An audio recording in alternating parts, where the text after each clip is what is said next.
Салют, друзья! Сегодня мы снова с одним мячиком, но будут другие упражнения. Мы будем бросать теперь мяч по другой траектории. По траектории знака бесконечности. Основная траектория при жонглировании каскадом. При прямом каскаде, потом поймете, что это такое. Этот знак бесконечности завернут вот в эту сторону. Есть еще обратный каскад. Знак бесконечности будет завернут вот в эту сторону. Чтобы вы сразу понимали, почему прямой, почему обратный. Так, прямой. Такой знак бесконечности, обратный, такой знак бесконечности. Можете даже сначала взять мяч и каждой рукой покрутить таким образом. Давайте сначала будем снаружи, полукруг вниз и в центр наверх. Снаружи, полукруг вниз и с центра наверх. Этот восьмерочка или знак бесконечности для прямого каскада. Вот по этой траектории, друзья, мы сейчас будем бросать мяч из руки в руку. То есть вы должны замахнуться сбоку, провести мяч через полукруг в центр, здесь отпустить. Дальше мяч летит по параболе, делая верхнюю половинку этой самой восьмерочки, приземляется в стороне с другой стороны, ну что, бывает. И теперь другой рукой мы делаем полукруг снаружи в центр и также в центре бросаем. То есть вот такой у нас должен получиться с вами знак бесконечности. Этот бросок очень важный, друзья. Мы к нему будем очень часто возвращаться при обучении жонглированию. Ловим мягко, на пальцы, и критерием правильности улавливания будет как раз бесшумность. Чем тише, тем правильнее. Прикасаемся, потом провожаем. Прикоснулись, проводили, прикоснулись, проводили. Не меньше 3 минут, друзья, надо это поделать, а вообще это вам придется делать довольно часто и гораздо больше по времени. Такую же восьмерочку в следующем упражнении мы попробуем сделать под одноименной ногой бросая. То есть мы можем заранее поднять одноименную, держащий мяч рукой ногу, и вот так, заводя руку, естественно, с замахом, бросая мяч в другую руку. Другая нога поднимается, и вот так вы по очереди маршируете то одной ногой, то другой. Снаружи, в центр, под одноименной ногой. Это второй бросок, который мы попробовали. Третий бросок, друзья, более сложный. За спиной на другую сторону. Но также у вас должен получиться знак бесконечности. Повернусь спиной, замах сбоку, и почти в плоскости спины мы бросаем мяч. Должна получиться вот такая восьмерочка. Также нижнюю часть полукруг мы рисуем рукой, а верхнюю часть дополняет парабола полета мяча. И раз, и два, и три, и 4. Опять слушайте ваши руки, чтобы не было врезания в мячик обязательно. Амортизируйте мяч, прикасайтесь к нему, потом мягко вместе с ним переходите через полукруг на следующий бросок. Здесь у нас нет остановки, у нас есть продолжение. Каждый бросок должен переходить в следующий. За этим тоже надо следить. Хотя это уже, конечно, следующий этап, но лучше в перспективе иметь его в виду. Поначалу, наверное, будет так. Вы поймали, подумали, что делать дальше. Ага, снова замахиваетесь и делаете очередной бросок следующий. Но в итоге у вас движение будет бесконечным, таким же, какой является по форме знак. И это будет правильное движение при жонглировании. Итак, у нас с вами есть теперь под ногой и за спиной. И еще один бросок. Естественно, еще раз повторяю, друзья, что вы репетируете или тренируетесь делать эти броски какое-то время, 2-3 минуты, чтобы перейти к следующему. Следующий бросок через одноименное плечо. То есть я бросаю мяч теперь не на другую сторону, не к другой руке, а через это же плечо, но ловить я буду другой рукой, вот здесь. Очень сложный бросок, не сразу получится.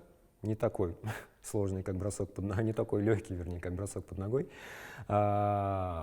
Посмотрите, сколько движений делает рука и тело. Сам бросок сначала посмотрите. Вот так он выглядит и с другой стороны. То есть здесь у нас получается есть поворот туловища, толчок от пола ногой, определенным образом повернутая или оформленная рука, то есть вот так все суставы, и кисть, и локоть, и плечо. Похоже, как будто вам заламывают руку. И рука должна быть мягкая. Зажатой, крепкой рукой очень сложно сделать это движение. как будто это веревочная рука или тряпочная. Можно даже сначала вот так вот ей потрясти, расслабить, а потом вот этой веревочкой, как прощой, сделать этот бросок.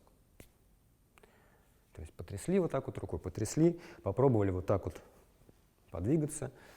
В принципе, если вот расслабить руки, вот так вот просто делать повороты, очень похоже двигаются руки. То есть я сейчас ничего специально руками не делаю. Вот они у меня сами по себе, так как плети, приходят в то положение, которое вам нужно для броска. Еще раз. Замах начинается впереди, проходит через низ, чтобы мяч полетел наверх. И дальше как будто заламывают вам руку, но рука при этом свободная и мягкая. Без замаха не бросить, поэтому все начинается с замаха. И бросок. И бросок. Полет, ловим в другую руку. Очень сложный бросок. Наверное, на этом броске вам придется посидеть подольше. Хотя у кого-то и сразу получается. Может, это у вас. Из руки в руку побросали таким образом 3 минуты. И теперь пытаемся объединить все 3 броска сложных. У нас был под ногой, за спиной и через плечо. По очереди. Первый бросок. Под ногой, другой рукой. За спиной, снова первой рукой. Через плечо. С другой стороны все. Под ногой. За спиной. Через плечо. Должно получиться. Нога, спина, плечо. Нога, спина, плечо. Надо будет потренироваться, и у вас все получится обязательно. Я в этом уверен. Друзья, переходим к следующему разделу работы с одним мячиком. Это, назовем, различный хват или различные положения рук при бросках и улавливаниях. Такое положение рук у нас с вами уже более-менее изучено. Даже такое положение рук у нас с вами более-менее изучено, когда мы бросали единичку под ногой, за спиной, за головой. Вы уже попробовали. Теперь мяч можно держать хватом сверху, то есть вот так цепляя. Побросаем из руки в руку. Вот сейчас мы как раз хватаем пальцами. Без хвата пальцами, к сожалению, этот бросок не получится сделать. Но так мы развиваемся, мы усложняем наши упражнения для того, чтобы вы предыдущие упражнения делали легче, чтобы они вам давались. Таков принцип. Хватаем сверху, из руки в руку. Никаких сложных сейчас бросков под ногой, за спиной мы делать не будем, просто другой хват. Поизучаем немножко, попробуем. Из руки в руку. 3 минуты. Должно получаться. Сначала мяч будет вылетать, выпадать из пальцев, но получится обязательно. Другое положение рук, когда руки направлены пальцами назад и находятся ладошками наверх, вот здесь в районе головы. Будем бросать толчками над головой. Другая рука также будет амортизировать. Как вы здесь амортизировали, двигая руку вниз, так и здесь рука будет двигаться вниз вместе с мячиком, останавливаясь. Но само положение руки при броске у вас изменилось. И при улавливании, естественно, тоже. Но я опять не на центр ладони ловлю, а также на пальцы. Обратите внимание и слушайте ваши ладошки. Чем тише вы ловите, тем правильнее. Это упражнение можно делать лежа на спине, кстати, толкая мячики вот так наверх. Как вариант, можете попробовать. Заодно будете лучше ловить, потому что мяч, если упадает, то падает на вас. Друзья, итак, вы познакомились со вторым броском, номер 3. Этот бросок был у вас в определенной последовательности. Под ногой, за спиной, через плечо.